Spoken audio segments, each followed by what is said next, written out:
السلام علیکم ورحمۃ اللہ وبرکاتہ۔ بسم اللہ الرحمن الرحیم۔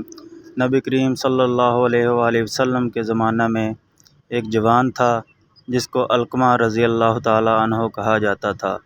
وہ بڑا عابد و زاہد تھا، نماز، روزہ، صدقہ وغیرہ بڑی تندہی سے ادا کرتا تھا۔ وہ بیمار ہو گیا اور مرض شدت پکڑ گئی تو اس کی بیوی نے جناب رسول اللہ صلی اللہ علیہ وآلہ وسلم کی خدمت اقدس میں ایک آدمی بھیجا کہ میرا خاوند علقمہ رضی اللہ تعالیٰ عنہ نزع کی حالت میں ہے۔ مجھ کو خیال آیا کہ اس کی حالت کی آپ صلی اللہ علیہ وآلہ وسلم کو اطلاع کر دوں۔ آپ صلی اللہ علیہ وآلہ وسلم نے حضرت عمار، حضرت حبیب اور حضرت بلال رضی اللہ تعالیٰ عنہ کو بلایا اور فرمایا جا کر اس کو کلمہ شہادت کی تلقین کرو، لیکن اس کی زبان نہ چلتی تھی۔ رسول اللہ صلی اللہ علیہ وآلہ وسلم کو اس کی زبان کے کلمہ شریف پر نہ چلنے کی اطلاع دی تو آپ صلی اللہ علیہ وآلہ وسلم نے فرمایا کہ اس کے ماں باپ میں سے کوئی ایک زندہ ہے؟ عرض کیا جی ہاں، اس کی ماں زندہ ہے جو کہ بہت ضعیف ہے۔ آپ صلی اللہ علیہ وآلہ وسلم نے اس کی طرف ایک آدمی بھیجا کہ اس کی ماں کو کہنا کہ اگر تجھے میرے پاس آنے کی طاقت ہو تو آ جاؤ، ورنہ وہاں ٹھہرے، میں خود آؤں گا۔ چنانچہ جب وہ فرستادہ اس کے پاس گیا اور آپ صلی اللہ علیہ وآلہ وسلم کا پیغام دیا تو اس نے کہا میری جان قربان ہو، میں خود حاضر خدمت ہوں گی۔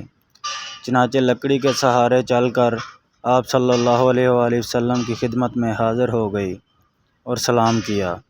آپ صلی اللہ علیہ وآلہ وسلم نے سلام کا جواب دیا اور فرمایا کہ اے علقمہ کی ماں، سچ سچ بتا، اگر جھوٹ بولے گی تو اللہ تعالیٰ کی طرف سے میرے پاس وحی آ جائے گی۔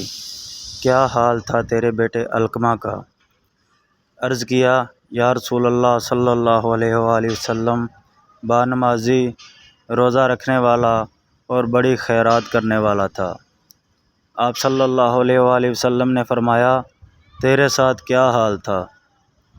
عرض کیا یا رسول اللہ صلی اللہ علیہ وآلہ وسلم، میں اس سے ناراض ہوں۔ آپ صلی اللہ علیہ وآلہ وسلم نے فرمایا کیوں؟ اس نے عرض کیا یا رسول اللہ صلی اللہ علیہ وآلہ وسلم، وہ اپنی بیوی پر خرچ کرتا تھا اور میری نافرمانی کرتا تھا۔ آپ صلی اللہ علیہ وآلہ وسلم نے فرمایا اس کی ماں کی نافرمانی اس کی زبان کو کلمہ پڑھنے سے روک رہی ہے۔ پھر فرمایا اے بلال رضی اللہ تعالیٰ عنہ، جاؤ اور بہت سی لکڑیاں جمع کرو۔ اس عورت نے کہا یا رسول اللہ صلی اللہ علیہ وآلہ وسلم، لکڑیوں کو کیا کریں گے؟ حضور صلی اللہ علیہ وآلہ وسلم نے فرمایا ان سے علقمہ کو جلائیں گے۔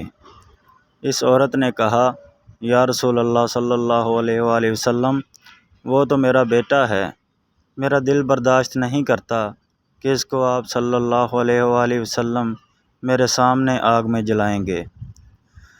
آپ صلی اللہ علیہ وآلہ وسلم نے فرمایا اے علقمہ کی ماں، اللہ کا عذاب تو دائمی ہے، اگر تو راضی ہے کہ اللہ تعالیٰ اس کی مغفرت فرما دے تو تم اس پر خوش ہو جاؤ۔ آپ صلی اللہ علیہ وآلہ وسلم نے فرمایا قسم ہے اس ذات کی جس کے قبضے میں میری جان ہے، نہ فائدہ دے گی علقمہ کو اس کی عبادت جب تک تو اس سے ناراض رہے گی۔ اس پر اس عورت نے عرض کیا یا رسول اللہ صلی اللہ علیہ وآلہ وسلم، میں گواہ بناتی ہوں اللہ کو، اس کے فرشتوں کو اور جو مسلمان یہاں حاضر ہیں، بے شک میں راضی ہوں اپنے بیٹے علقمہ رضی اللہ تعالیٰ عنہ پر۔ آپ صلی اللہ علیہ وآلہ وسلم نے پھر فرمایا جا بلال، جا کر دیکھ کے آ، اس کی زبان کلمہ پر چلنے لگی ہے یا نہیں، شاید کہ علقمہ کی ماں زبانی کہہ رہی ہو اور دل سے نہ کہا ہو۔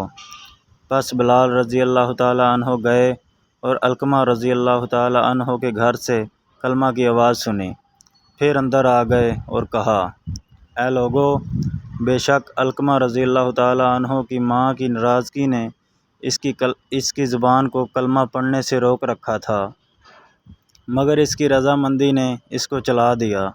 پھر علقمہ رضی اللہ تعالیٰ عنہ اسی دن فوت ہو گئے۔ اور پھر رسول اللہ صلی اللہ علیہ وآلہ وسلم تشریف لائے اور اس کو غسل اور کفن دینے کا حکم فرمایا۔ پھر آپ صلی اللہ علیہ وآلہ وسلم نے اس کی نماز جنازہ پڑھی اور دفن کیا۔ پھر آپ صلی اللہ علیہ وآلہ وسلم نے اس کی قبر پر کھڑے ہو کر فرمایا، اے مسلمانوں کی جماعت، جو اپنی بیوی کو اپنی ماں پر ترجیح دے گا تو اس کے اوپر اللہ تعالیٰ کی لعنت ہے اور فرشتوں کی اور تمام لوگوں کی۔ اللہ تعالیٰ اس کا کوئی فرض اور نفل قبول نہیں کرے گا جب تک وہ اللہ تعالیٰ سے توبہ نہ کر لے۔